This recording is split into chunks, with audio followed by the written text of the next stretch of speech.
Viking music.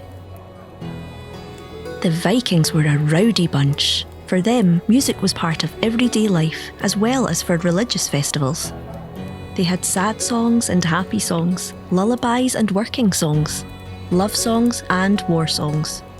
Musicians called jesters and skalds roamed the lands, entertaining people with music and poetry.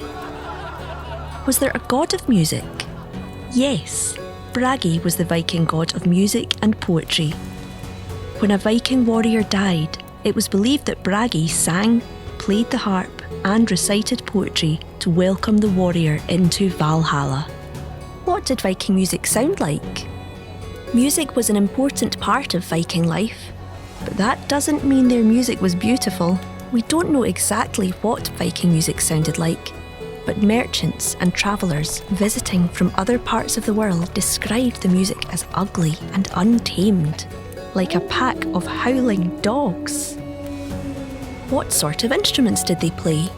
Vikings used a wide variety of instruments, including pan flutes, hornpipes, similar to bagpipes, lyres, similar to guitars, rebecks, similar to violins, and, the most popular of all, harps.